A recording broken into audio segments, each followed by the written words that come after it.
Hello, everybody. Welcome to an impromptu jump-in live video with AJ Mansour, Meatsauce Paul Lambert. Because if you haven't heard by now, the Minnesota Vikings, who are 0-2 on the season, just got some more bad news. Paul, the news broke. Mike Zimmer had his press conference and shared with the world that Anthony Barr, our Sam linebacker, doesn't really matter in this system, but our outside linebacker, one of our outside linebackers, will be missed the rest of the season with a torn pectoral muscle that he suffered in the second quarter of yesterday's game in Indianapolis. Paul, give me your initial thoughts. Well, the weirdest part about the whole thing is we talked about it yesterday in overtime. We didn't think much of it. We were like, I think he got hurt. We didn't really know. We didn't get, even though no one's there wasn't the reports that he was in a brace or anything like that. And then all of a sudden, I wake up from my nap and I'm like, wait a minute, Anthony Barr's out? Other than maybe Harrison Smith, this is maybe one of the worst injuries they could have.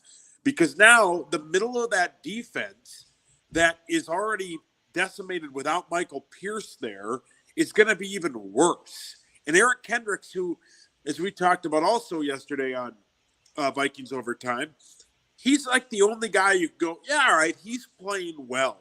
That's it. Now you're going to have to get someone like Troy Dye or Eric Wilson or that Conley guy, whoever that is, who I've never heard of, basically come off the streets and do it. This is really, really bad. So when this first happened, Paul, I went over to Vikings.com and I pulled up their depth chart. Now, they list it as their unofficial depth chart, and they do that obviously because it can change each and every week, and the coach's decision is what matters. And the coach isn't going to update Vikings.com guy every single day. But this worried me because I got there, and you look at that depth chart, and you look behind Anthony Barr, again, listed as the Sam linebacker. It doesn't really matter in this defense, but nobody was listed as a second string in that specific position. Now you have Eric Wilson, who can do a little bit of everything. He has filled that spot when Barr has been out in the past. You mentioned rookie Troy Dye out of Oregon. Sounds like he's going to get the start as of right now. It's Monday, so a lot can change. But it sounds like that's the plan, to start a rookie there next on a defense that already was replacing 6 starters from a year ago. Now Anthony Barr is out, one of your veteran guys, first-round draft pick, high talent. He could do pass coverage. He could do pass rush. He could do run stop. Kind of, you can argue whether he was great at any of those, but he could do it all. And he was a veteran player. Now you got to replace him with a rookie player coming in with no preseason, no off-season training activities, and you throw him into a spot against a pretty good team in the Tennessee Titans for his first start at home. That doesn't really matter. No fans there, but not an ideal situation for this team. Well, and, if you're a big fantasy guy like you and I both are, and you have that Tennessee tight end that Charge literally you think is his son, the way you raves about him, he's going to run wild now because that's what Anthony Barr does. But the other thing, Anthony Barr was Mike Zimmer's first draft pick. Yeah. He's a guy that a lot of us thought was going to leave. He comes back after he didn't sign with the Jets, and they're like, all right, we got the gang back together. The hits just keep coming, but all over the league, there are players that are knocked out. But this is really, really bad for this team who needed him, need somebody to kind of slow down that run a little.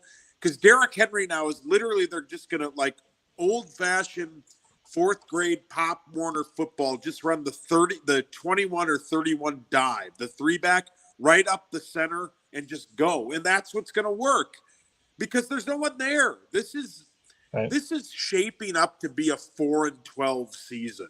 We already feel like Harrison Smith and Eric Kendricks are having to do everything on defense, and that just gets worse with this situation. Jonathan Taylor, a rookie last week, was running 5 and 6 yards every single time straight up the gut.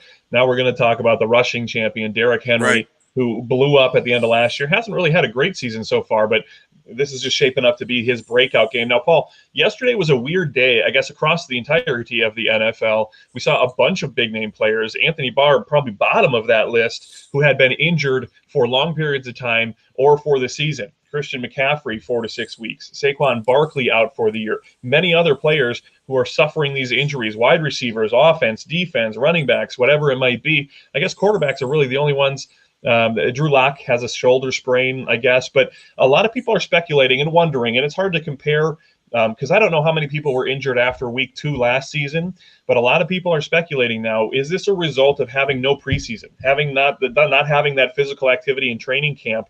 It's kind of looking like maybe there's something to be said there.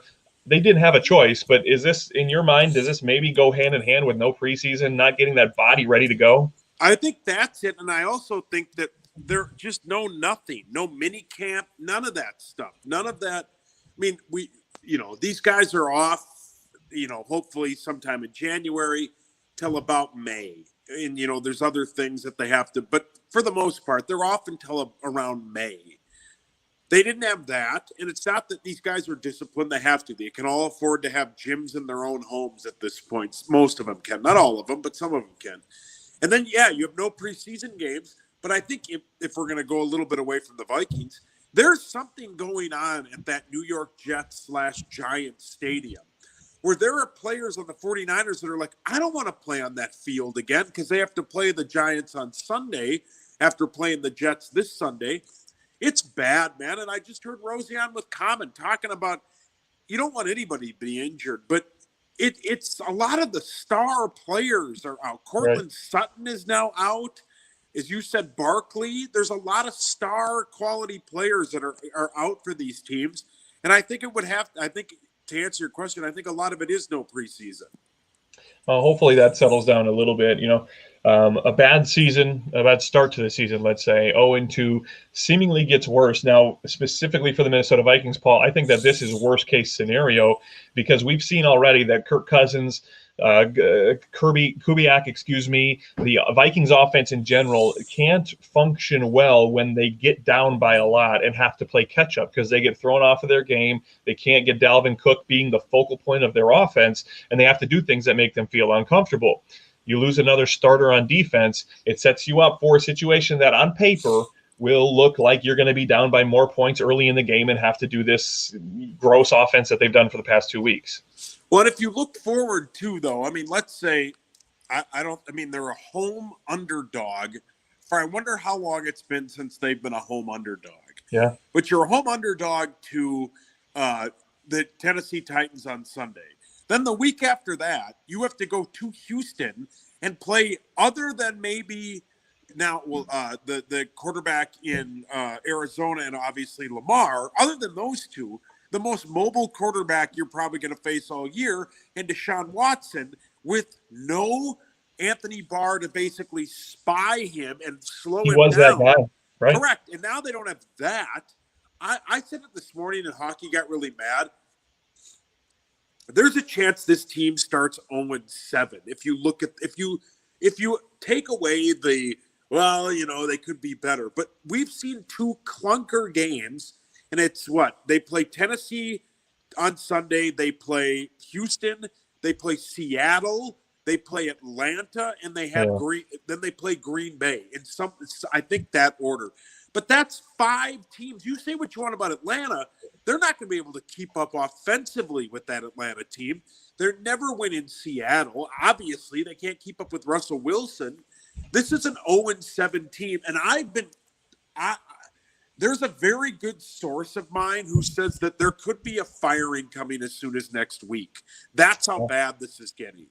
So you take with that what you want to say, but I think if they lose Sunday, someone will be fired. We've seen Zimmer do it before, whether it's Kubiak, whether it's Zimmer, whether it's Spielman, it's somebody is going to have to take the blunt of this, and it could happen as early as next week is what I've been told. Yeah, it probably depends on how they lose too, or if. Yeah. But this would just be the most Minnesota thing that we've ever seen in Minnesota sports. You start 0-2, half your fan base has jumped off the bandwagon, and they're tanked for Trevor, and looking towards the future and getting a draft pick.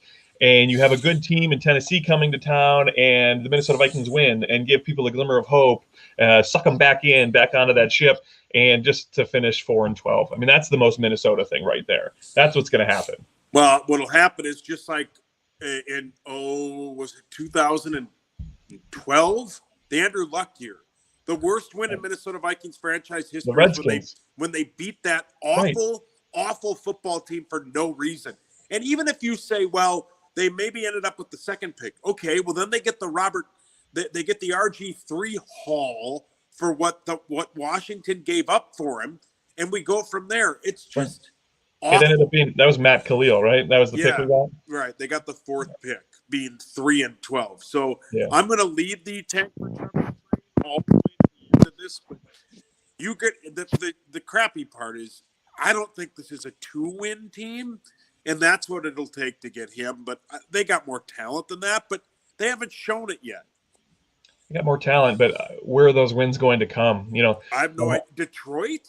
But they're not. Detroit, Chicago's 2-0. Chicago's 2-0. Detroit. He's sitting right here across from me. I'm not just saying this because she's sitting there, but they're going to get trounced by the Packers again. Right. That Packers team has put up 40 points in 2 straight games. You mentioned it too. Anthony Barr's job was spying the mobile quarterbacks, and you don't think of Aaron Rodgers as Aaron Jones as a running quarterback, but he's a mobile. He gets out of the pocket all the time. Right. The hit where Anthony Barr knocked Aaron Rodgers out of the season with the collarbone was a bootleg roll out of the pocket kind of a situation. That's what Anthony Barr does. You mentioned Russell Wilson, Deshaun Watson, Aaron Rodgers again. They're going to have a lot Matty of Ryan moves. Right. They're going to have a lot of problems coming up. But Paul, I appreciate you jumping on. Quick reaction, just quick fire thoughts on this. I know you'll talk about it more on the Power Trip. There'll be tons of stuff at KFAN.com. So anything you want, you can get more on this. But again, Anthony Barr out for the season, torn pectoral muscle. Minnesota Vikings have problems up and down the roster, and now they got another one at that linebacker spot. So we'll see you later. Stay tuned. Again, Power Trip tomorrow morning, KFAN.com all night long. We'll have the latest for you. See you later.